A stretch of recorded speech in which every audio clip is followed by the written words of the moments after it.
when the founders start saying things like, why can't people just think like I do? Hello, and welcome back to Revenue Remix Roundtable, where I bring in experts to discuss current trends or challenges and give you the insights you need to grow. I'm Summer Poletti, your host and moderator and founder of Rise of Us, where I help founders and CEOs avoid wasting money, momentum, and reputation on growth strategies that fall flat.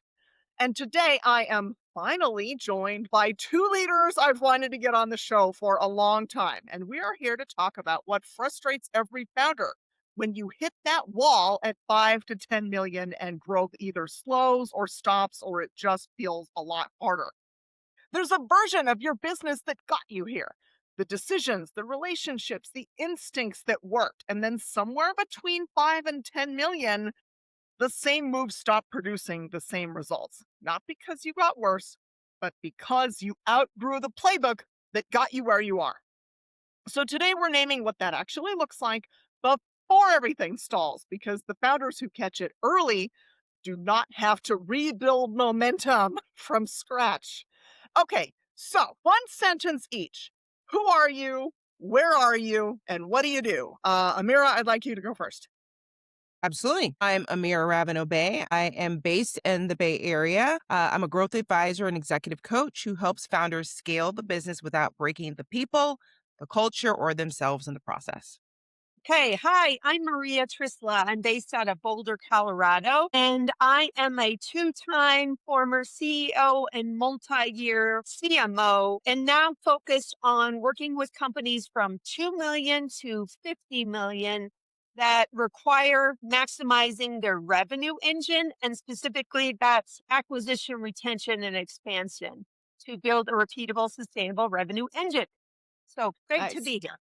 And that is the middle that is messy right there. And since we're both Wednesday women, I got this right here. Yes. And Amira, we met on a Women XAI panel. Welcome. And for anybody listening, like this is the first in a series where we're going to start talking a lot more about the messy middle because we cannot possibly cover everything today. So we're going to start at the beginning, which is like, what breaks and how you can notice sooner. Because Amira, I remember when we took it off Zoom and met just one on one, that was one of the things we connected on. Is like they always come to us too late.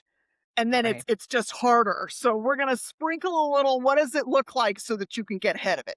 Yeah. So Amira, I want you to go first. You've seen this pattern across companies at multiple stages. And we all know they talk about it too late. What are the signals early that a playbook is kind of starting to run out of runway? Like, how can they know before they hit a stall? Yeah. Usually the first signal isn't really revenue, it's friction, right? There's the founder is suddenly involved in everything again. Decisions sometimes become slower, meetings increase, but clarity actually decreases. Teams start solving for activity instead of outcomes. Another big signal is when the company is still growing, but growth suddenly feels really heavy than it used to. It used to feel energizing. Now it feels expensive, operationally, emotionally, culturally. And honestly, one of the biggest tells is when the founders start saying things like, why can't people just think like I do? Right? That's what they will say. Like, why can't they just do what I do? And that usually means, right, that sometimes a business has outgrown either the founder led intuition, but the systems, the leadership structure, communication rhythms haven't caught up yet. And so companies navigate it well, realize they just don't need more effort. They need a new operating model. That's different. I like that. I like the founder kind of feeling there because that'll be an early signal before the revenue declines or, you know. Okay. So, Maria, from your perspective, what do you got? I've checked. There's only 24 hours in a day. CEO founders don't get more hours, right? It's 24 hours. There's a lack of capacity, right? Time and energy. Because I focus on the go to market or that revenue engine. I think that's why our perspectives are really complementary. Is if you look around and you're the CEO founder and you are in every deal that closes, right? That your rep close rate. So what your leaders, whoever's in sales, right? They're closing at about 30 to 50% less than you are. So these are these are facts. You can't ignore the numbers, right? Um, Another is if you're still looking at your ideal customer profile and it's merely firmographics, right? Oh, we want to, and I was guilty of that in my intro, right? 5 to 50 million in revenue, right? It has to go back to more substantial around what's the buying trigger that makes your ICP really want to work. And that's where you get, your upper funnel to be very targeted. And that's where, revenue is realized faster, better, more efficient, all of those positive things. So it is exactly what Amir, and it's more of the stats around it. Well, here's another one. If you look at your customer base and they're all within the founders network or the founders or the executive lead times network, that's also a signal, and you can see where that is a finite pool, right? You need a bigger pool as compared to friends and family. So those are kind of some of the things I look at, more from the go to market specifically. Yeah, that is a big challenge if your client base is made up of the people that the founder knows at church or their networking groups or whatever. Yeah, big red flag that you're gonna run out of runway pretty quickly and you're gonna sell through that pool. Um, what I see, I'm gonna go a little on the customer success side because sometimes at this messy middle, we don't have a retention problem, so we don't have a customer success motion. I see the eyeballs. I get that too. I'm like, oh girl, no, like you don't have a retention problem yet. Yes. Right. And what I see when things start to break is we've got no longer what I'll call like the founding employees. We have employees who act like, I don't know, employees coming in and they're not willing to jump through the hoops like those founding employees are. And you start to see complaints go up to the founder because this is the person from church and they came in because they trust you and now the service is breaking. So I will look for like what are the customers starting to complain about and where do they go? Because if they're going all to the founder, that's a big problem too. That means you've got something broken in the service or delivery and you can catch that before you have a churn problem, but you have to keep a keen eye for that. Like, why am I getting more inquiries than I used to? Mm. And let's see. So then this all boils back to, the founder mentality, hustlers and people who grind and there's grit and there's perseverance and that is very admirable, but at some point in time you can't hustle through a blockage at like 10 million ARR. But then like founders don't always know when they've crossed that line because they're just used to working really hard. So Maria, I want you to go first on this one. When does a founder's instinct to grind harder actually make something like this in the messy middle worse? I would suggest it's when the founder is making every decision, and it's really kind of, expanding on that. If you're having to make every decision and you either aren't empowering your team or giving them the guardrails or the structure, the confidence to say, you make this decision. You're always going to be in that grind.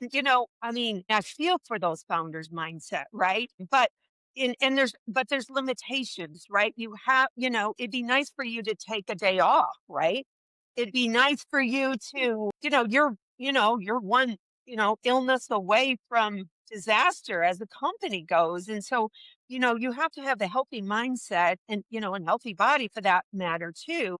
And if maybe from I think I'm kind of reaching into both of your perspective is, if you feel like you have to make every decision, you're going to get decision fatigue and something's going to go wrong, and so it's just, it's about, are you building a team that feels empowered, that you give confidence to say, you know what, you make this decision.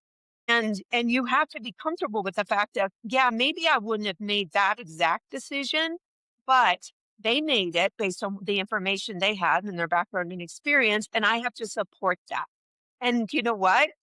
If you give, if you kind of, uh, teach your team to fly, you'll be amazed at the amount of you have, because then that allows your capacity, your mindset to be thinking of the next thing, right? That's what the finder mindset should be, is like, how am I growing revenue? So one question I ask founders is, you know, do you know where your next 5 to 10 million in revenue is coming from? If I get a blank stare, then we should talk, right? Because that's the stop dead. My gosh, I 5 to 10 million. I'm just trying to make it through the week, that kind of things. It's those stark realization, and not to scare everybody, but maybe this is hitting a nerve, and it is really about just understanding where your limitations are and that you need help. I like the where's your next 5 to 10 million coming from, because that lets you know that, uh-oh, it's not coming from church or my Vistage group. Yeah. So, Amira, this makes me think about why you're here in this room with me today, is that they catch it too late. So, what's the difference between the founder who catches it in time, because Maria asked them that question, or the one who waits until, like, oh, revenue has stalled for 2 years now. What do I do? Like, Yeah. Yeah, I mean, I think honestly what I see what works well is those founders that figured out they've just paused long enough to diagnose before they double down. Similar to what Maria said, they're just executing and they're moving and they're not using strategic thinking time, right? And that's the partnership that I use generally. That's what I love is like let's zoom out. Let's not work in the business, let's work on the business. And so high performing founders generally they get what they got because they were moving fast. I was guilty for it as well, right? As an operator, as well as when I had my company, right? We all know this feeling because there is a pressure around time. However, a lot of that when you can move fast, you're trusting your instinct, you're carrying a huge amount personally that's on you to be successful. That actually does work very early. However, eventually your business comes because it's too complex and it cannot scale through sheer force and will. So the smart move is really when you can just step back and start to ask, what actually got us here? What parts that are no longer scale?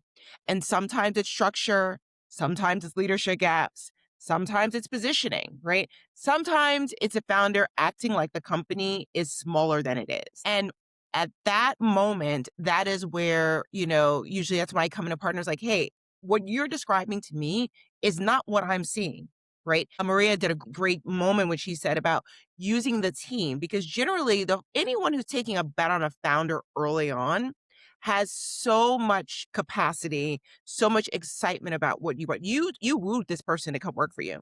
They also have a different level of responsibility than other employees will have. And so allowing them the space to be on the team, the winning team, to help you get there is golden. And that can be really difficult for founders, particularly when we're talking about revenue. It's like, you got this idea, let them execute this. Like she said, it may not be exactly the way you want it, but because you got to stop treating every problem like it's your execution problem and start recognizing it's an evolution problem. yeah. Well, and keep your mind on the objective, because it brings me back to what Maria said and tying into what you said. Like, they're going to make a decision and it's not going to be the decision that you would make. But did it get you what you needed? Because if it That's right. got you what you needed, there's a little bit of trust building right there. And then I like the zoom out, because from my perspective, this is when the founder has to make an important decision. Like, do you want to be the owner of a lifestyle business that earns a good living for you? That's fine, by the way. If you're like, this is as big as it's gonna get, and I don't want it any bigger, and this is fine. Let me maintain this. No shame in that. That's totally fine. But then, like, are you the one who wants to become the CEO of something bigger? Those are very different mentalities, and this is when you have to make a choice. And neither is the wrong choice for you. You just have to make it. You kind of can't have both. Like, is your Hmm. business going to grow, or are you going to be comfy? It's all good either way. But the rewiring and the intentional work to step into a bigger org, step out of the day to day. and into that more strategic role, like you were talking about, Amira, I see that it's ensuring that the execution is transitioned into the business itself and systemized. This is when I see CEOs get into Vistage or something like that, bring in an EOS implementer. Like it takes intentionality and oftentimes perspectives from outside the business, which is why they bring in folks like us. And the good enough isn't good enough mentality. Those are the people that I work best with, by the way. And I think all of us do. Like that's really fun. When I heard of last month, my company's at 10 million. It's 10 years old. I'm making good money and I'm pissed off that it's not at 50. I was like, yes, let's do this. That's right.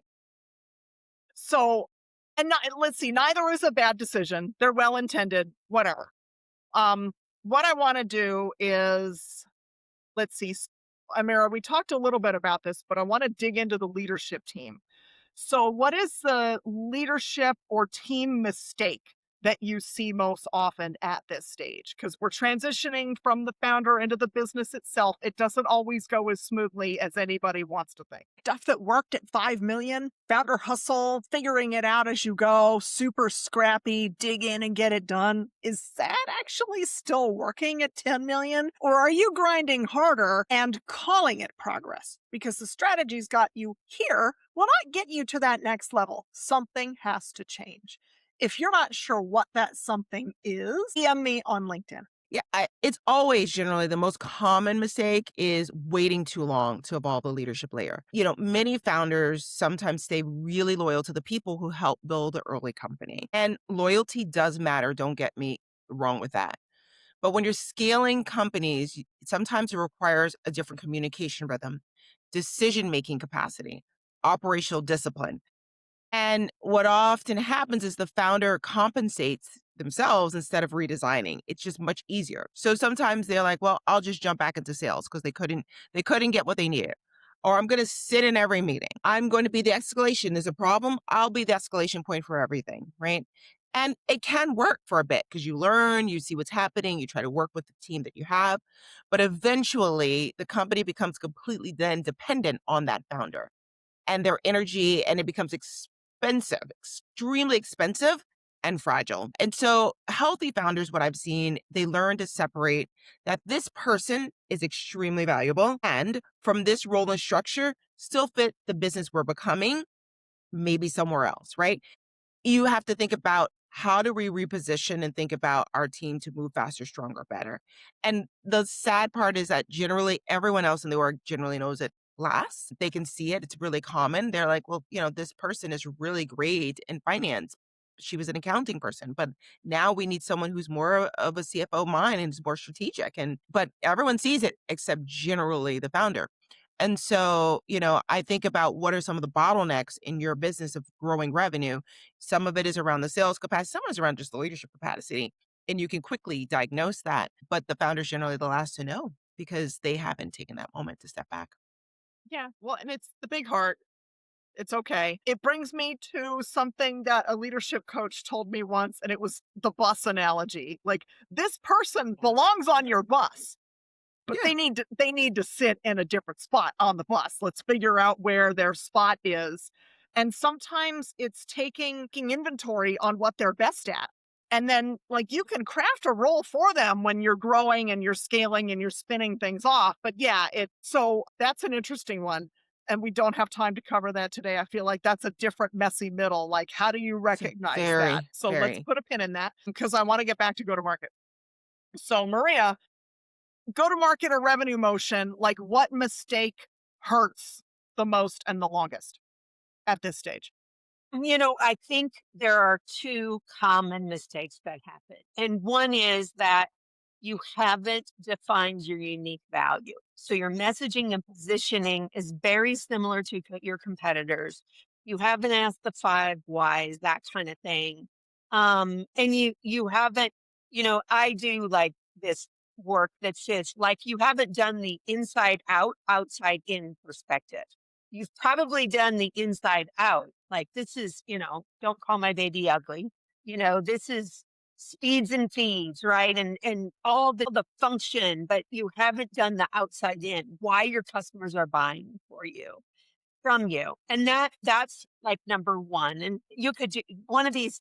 The other is your ICT isn't fully defined. Again, you're focused on firmographics, not, you're not focused on the triggering event, the 90 days before your customer bought from you, what happened in that time space. That is, and of course, that ICP makes your targeting better, makes your, gets you in motion to build a repeatable, sustainable revenue engine. And it also helps to feed your messaging and positioning. They're so intertwined. And those are usually the two common mistakes are your ICP isn't well defined and your messaging and positioning isn't well defined. That's like, do not pass go, do not click $100. If you don't have that defined, you are just going to keep stumbling along. Maybe you'll realize revenue, right? But it's going to be harder and harder, like we said in the beginning, right? It's going to take more people, more money, more time. And so you need to fix those things in order for the engine to hum. Yeah. Well, and so there's also what I see is you were in your beggars can't be choosers era and you took everybody who was willing Oh, to buy. All revenue was good revenue, and you have custom pricing all over the place. You have, well, John Smith likes his service this way, but John Jones likes his service this other way. And you have all these things that are just not repeatable and Yeah. sustainable as you grow. See, you got to figure that out. But then I want to talk a little bit about positioning, and you all are getting the gift of the question that I did not prepare you for. So let's go. When you're talking about the positioning and the differentiation not kind of sounding like your competitors, I'm almost seeing that worse now than I used to, because everybody is using ChatGPT or Claude to help them with their messaging, and everything sounds the same. Like, I swear,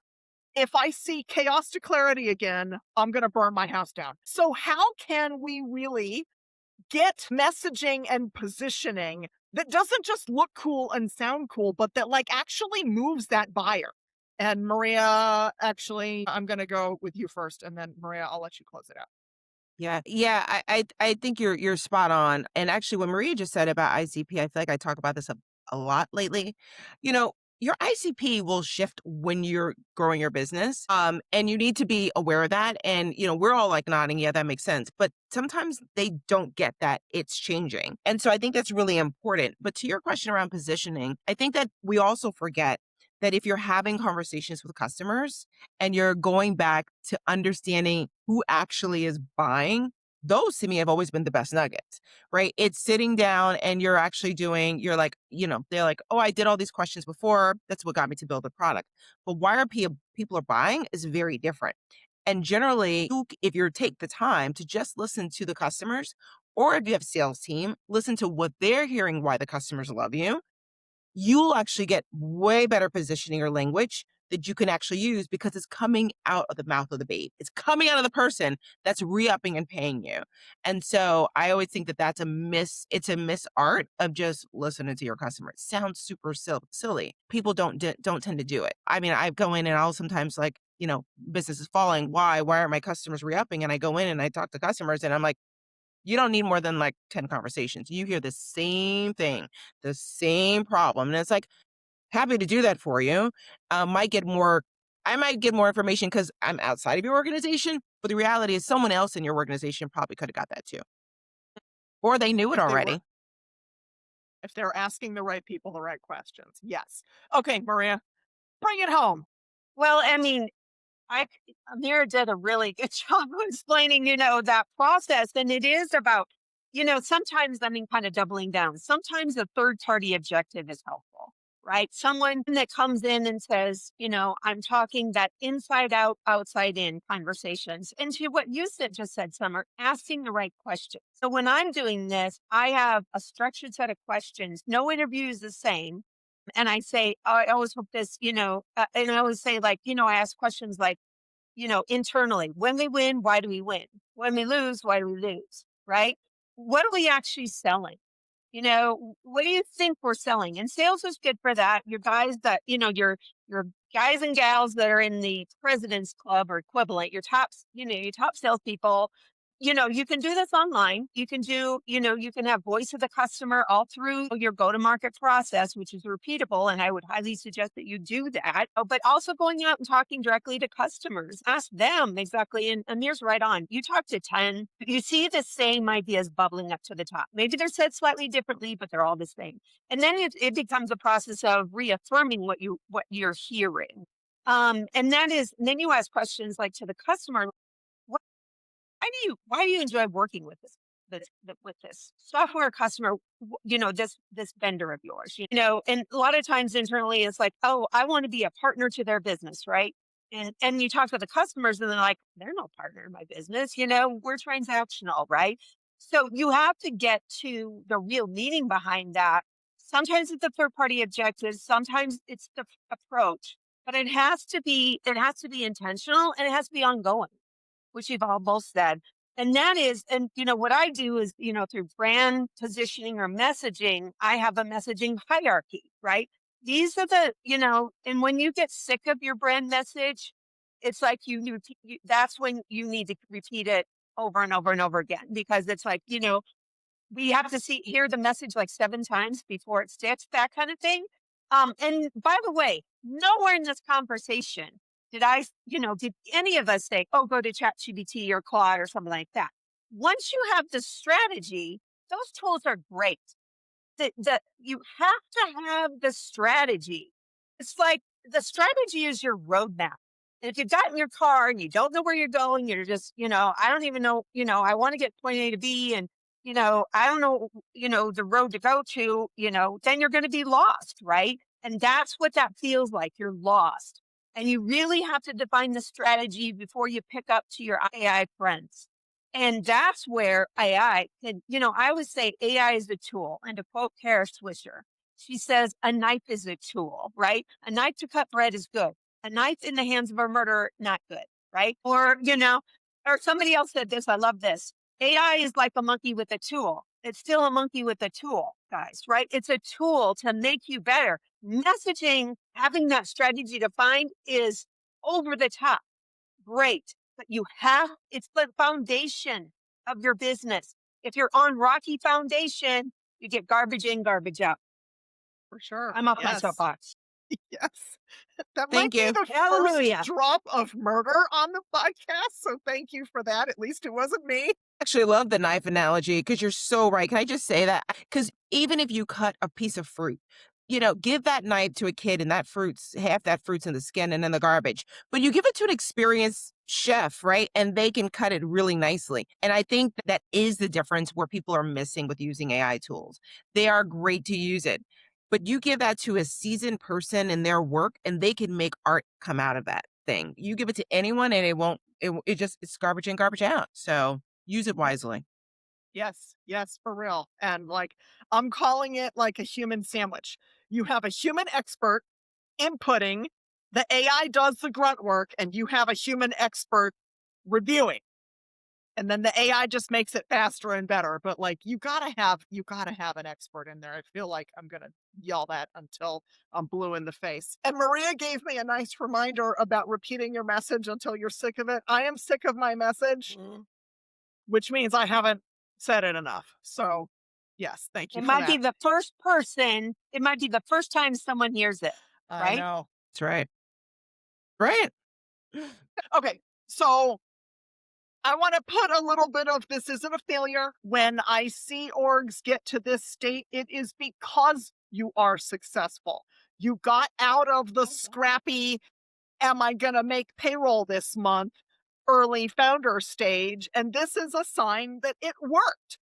And you built something that was real enough to outgrow. And then the question this just becomes whether you see it early enough to build what comes next, or whether you find out the hard way. Or if you decide that this is good enough, all is good. So I want to close with one thing. Not a strategy, not a framework, something super specific that the profitable but frustrated founder, the one who says it's not good enough, can look at right now. So your company's profitable, you're not in a crisis, and you're kind of starting to think about that. What is one thing that you would tell that founder to look at? Not do, but look at. Amira, I want you to go first, please. I would say look at what decisions still depends on you. Look where you are making decisions. That's what Yeah, I would maybe say. log it. Good one. All right, Just Maria, one observe. thing that they could look at. I would suggest that they, and I'm going to get again specific to go to market, look at your last 10 closed one deals, closed or one, right? Probably 10 closed, 10 won. And you look and you see, and you don't look at what type of company are. They're all, SaaS companies. They're all, whatever. But you look at that triggering event 90 days before. And if you don't know what that was, if you didn't get it through the sales process, number one, that's an issue in your sales process, right? Number two is that you really need to understand what that trigger point, why people buy from you. And it's literally, I mean, that is the nugget. That is the truth serum, if you will. And that can really put you on a new level of success. And it's as easy as look at your 10 closed, 10 ones, 10, and review and see why are companies, why are they buying from you? And if they're saying we're buying you because of the founder, yikes, right? We Yikes. get it. Or Everything you're we've the been cheapest talking price. about. Yes, or that you, I mean, you're right, because somebody's going to go lower. If you're not adding value of your product, if you don't know the value that the customer sees, not what you see that the customer should see, right? What I said is the customer sees the value of your product or service. If you don't know what that is, you know, you better figure it out. Yeah. And then I'm gonna zoom out, like Amira said. I want you to look at the revenue across your customer base and see how much is concentrated in the top 5. Because Mm, sometimes I see the top customer has 50% or more. And if you are one cancellation away from disaster, you got to fix that. Right. That's right. Grow out that middle client base, because at this stage, I see way too much sitting in the top 5 to 10. Super risky.